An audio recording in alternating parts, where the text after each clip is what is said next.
Hey, what's up? It's Ollie here. So today I wanted to make a quick video about staff, right? How do you manage a team of staff effectively, whether it's virtual assistants, whether it's employees on payroll? How do you get them to do the stuff they need to do? How do you get them to feel empowered? And how do you make this more effective than just running the business by yourself, right? Because it's a massive leap from being like a solopreneur and doing everything in your business yourself, from the design to the support to the admin, from the marketing to the sales, right? And at some point, if you want to grow, it is impossible to get past a certain threshold until you hire someone so you can delegate some of the work, right? Because after a certain point, in order to make more revenue, make more profit, the only thing that's going to let you get to that next level is by having more stuff to do in order to grow, right? So whether it's more clients or more marketing that needs to be done, like something's going to have to be delegated to somebody else, right? And it's a massive leap of faith because you're letting go of the control, right? Your business is like your baby and you're letting go of some of the control, and it's like almost the first night you hire a babysitter, right, to look after your kid, right? It's kind of scary because you've got all these questions like, what if they don't do this right, and what if, you know, they screw something up, and it can be kind of scary. So there's two things that people do wrong when they first hire, and I can admit I've done both of these things, right? And the reason I'm making this video now is because I think I've actually found a balance between both of these things, and it's benefited me massively. And I'll tag my couple of my staff members that I've hired in this video, in this post, and we can see if they actually agree, right? And these are the two mistakes. Number one, they outsource a lot of the tasks in a business to the staff member and expect it to just be massively passive, right? So you just give a load of tasks to a staff member, whether it's a VA or whatever it is, and you just let them get on with it, right? Once they're trained, once they know what to do, you just leave them. And you just expect them to work on these tasks as hard as you would work on the tasks. Okay, so that's mistake number one. Mistake number two, at the other end of the spectrum, is you over micromanage, right? So you micromanage to a level where it's just like you're dictating absolutely every tiny little detail of what they should be doing day in, day out. Not just what they're doing, but the way they should be doing it, the exact details to the point where they're like, they have to do it the exact way you do it, otherwise you feel really insecure. Right, and these are both either ends of the spectrum. So how do you strike a balance between being crazily over paranoid and micromanaging and just expecting your staff to completely manage themselves? Well, this has to be done, first of all. Like, you have to find the balance, and it's really, really important because both sides are very ineffective. If you just expect your staff to just completely handle themselves, right, and you just want to just passively outsource everything, lie back while, you know, they're doing everything for you, it's a flawed method, really, because no matter who you hire, like, even if it's the most amazing A player, like the best person who could possibly be, you know, working in that position, they're only ever going to care about your business sort of maximum 70 to 80% as much as you will, right? And the reason why is because it's not their business, right? It's your business. Only you will care about as much about your business as you, right? That's just the way it is. So no matter who you hire, like, they're not, it's wrong to expect them to work as hard as you, right? It's just kind of the way it works. And at the other end, like the micromanaging side, like if you're just putting all this tension on somebody and having all of this sort of control issues with the way you want them to work, they're never going to find their own groove and really find their potential for how effective they can be with their version of doing the stuff you want them to do, right? And everybody's got a different personality, different way of working, everybody works well in like different environments and situations, and everyone has like different methods, right? Because we're all different. So you have to let people kind of work their own way that works for them to get the most out of them. So how do you strike the balance? Well, I think there's a couple pointers I can give, and I think a lot of it is just experience, to be honest. Like, there's no magic pill where you're instantly going to be like the best manager ever. I think it does take a little bit of experience, but to give you a couple pointers, There's a few kind of there's a few things that really help. Number one is something called scorecards, right? So I can't remember which book it's in, but there's a really awesome book, and I'll link it in the description if I can remember what it is. And what you can create is job scorecards for each role. So let's say you're hiring, I don't know,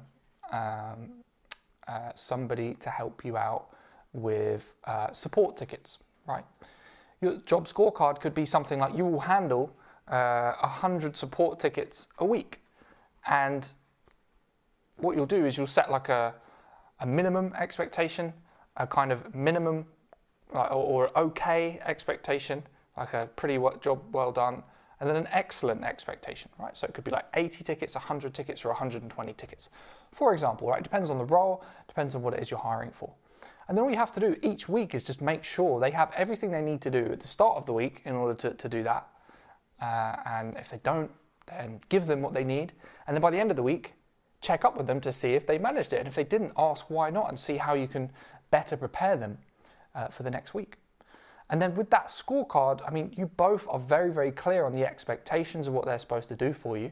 They understand it, you understand it, and it's super clear if they actually have met the requirements or not, right? And if without those statistics, without that kind of clear cut way of breaking down whether they've succeeded or not, it can be very hazy and very, very unclear whether they're doing a good job, right? They might not know whether they're doing a good job, and you won't know either. So it can be difficult to kind of encourage someone to do more work, right, if they don't know if they're doing enough work, right? So scorecards is one thing. Another thing is kind of the attitude of how you should approach encouraging people to perform at their best. So when you're a solopreneur and you're doing everything in your business yourself, like you have all this energy, right? You wake up in the morning and you know there's like tons of stuff that you have to do with your business. And usually, like for me, the number one thing that drives me, because this is kind of my area of expertise, is marketing, right? I'm like, what am I going to do today to increase the level of connection between the people who follow me and me, right? The content. How am I going to convert as many prospects as possible into customers, right? And get sales from the people who follow me, right? In a really cool, like non-sleazy, awesome way, right? So basically get prospects to the point where they really want to do business with me, right? And how can I continue to build my levels of authority in a niche and all that stuff, right? So that's what I wake up wanting to do.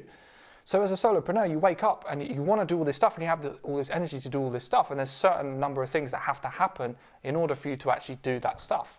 All right, so for example, it might break down to like send X amount of emails, like write a blog post, manage a few support tickets, because if you don't do that, then your prospects aren't going to ever turn into customers, etc., etc. You have a list of stuff that needs to be done. So all that energy you have to actually go out and do the stuff you're supposed to do to get results, you just turn that energy and put it into delegation. Right, so let's say you have like massive motivation to get loads more leads, for example, and you've got a marketing guy now, so you're not actually going to be doing it. Take the energy you would have put into doing whatever it is you need to do to get leads, whether it's write a blog post or whatever it is, and put that energy into becoming a master delegator to get the person who you've hired to do it. Right, so you can imagine like this metaphor and this attitude and approach will work whether you have a team of like 2 people, which is what I have at the moment. Right, I've got just 2 people on my team. For the coaching business, for the Amazon business, I've got quite a few VAs. Right, it'll be the same whether you have 2 people on your team or 200. Right, it's just that the scale is different. Right, so and the more people you have in your team, the less stuff you'll be doing directly yourself, the more stuff will be delegated, and the more stuff you'll have to delegate, and the more granular it will become. But it's exactly the same as being a solopreneur in that you know you have loads and loads of stuff to do, but instead of you putting in the grunt work, it's you becoming great at delegating and putting your energy, your hustle energy into being awesome at delegating. And this means like breaking things down into tasks that other people have to do, right? And use the scorecards to keep track of this. And then also making sure that they've done it and make sure that they have everything they need to do in order to do an incredible job. So those are 2 things, right? Become an amazing delegator right? Use that energy for delegation. Also, scorecards. And the third thing, which I've picked up recently actually from just speaking to a few people about this, is how do you motivate your team to continue to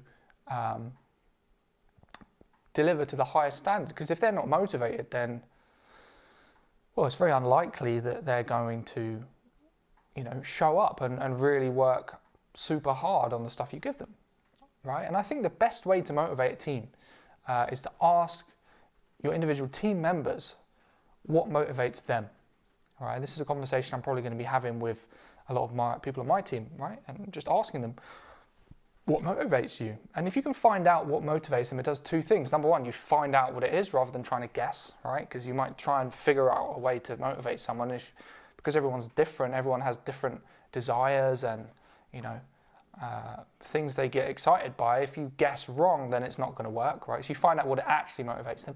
Number two, you show that you actually care about making them happy and wanting them to feel fulfilled. And through that, they'll feel more motivated to want to work for you anyway, because they'll know that you actually care about them. And that's like one of the most important things when someone's in a job position, right? They want to know that the company cares for them and they are being appreciated, right?